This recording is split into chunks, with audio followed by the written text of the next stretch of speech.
Gandang araw sa inyo mga tol, mga solid ka DDS. Musta na kayo dyan? Napanood ko lang kahapon sa press ko ni Tatay Digong sa Davao City yata yun. Tinanong siya sa mga nangyayari ngayon doon sa napapabalitang destabilization ng mga uniform personnel, sa mga pulis, sundalo, kung kasi ang spekulasyon ng iba, siya raw ang may pasimuno, siya raw ang nagsasabi, pinabulaanan niya. Ano nga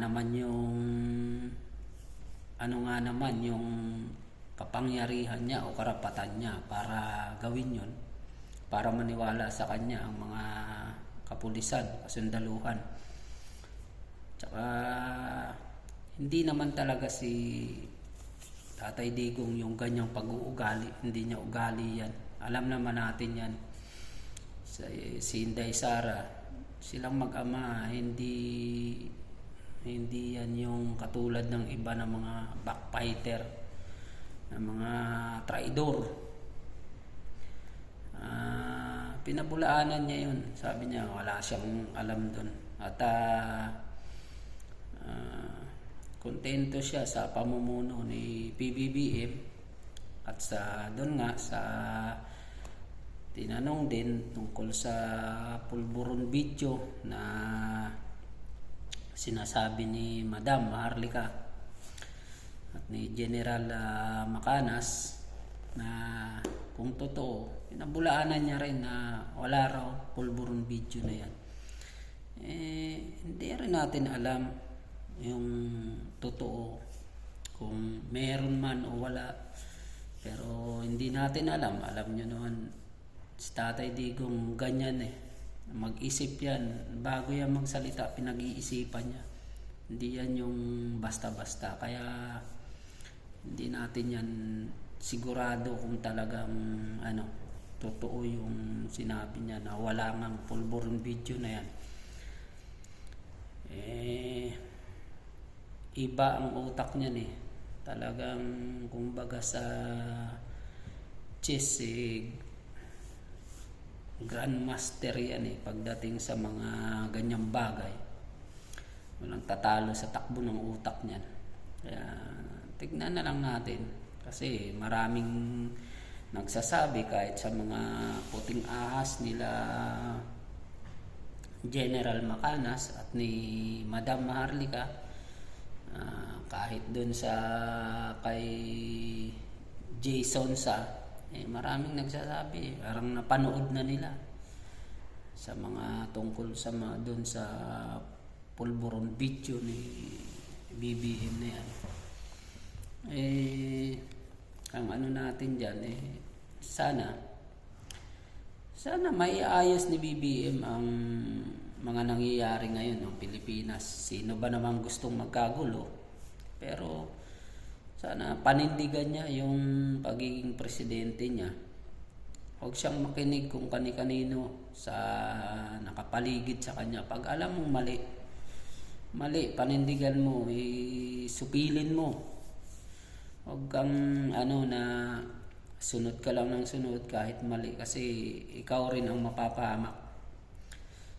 Katulad nga niya si ate mo, si Senator Amy. Sabi ko nga dun sa nakaraang video ko, kawawa rin kasi naiipit din siya.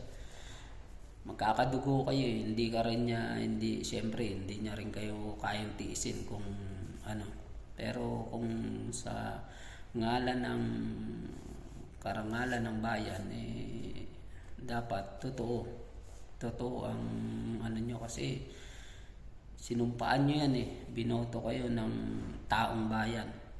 Kaya sana gawin nyo yung nararapat.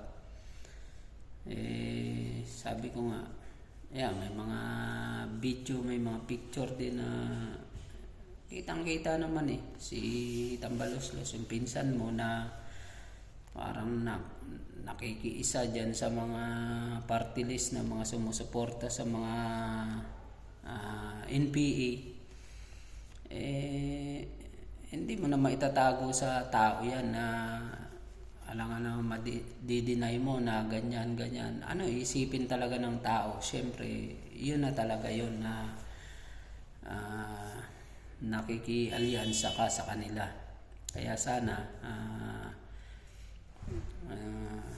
PBBM, habang hindi pa huli ang lahat, sana maayos mo ang mga nangyayari at manindigan nga para sa tama.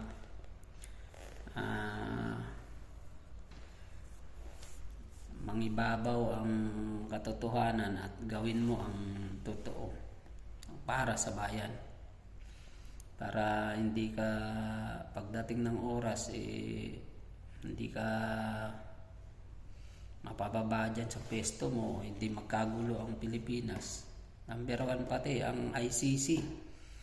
Sana mag-ano ka na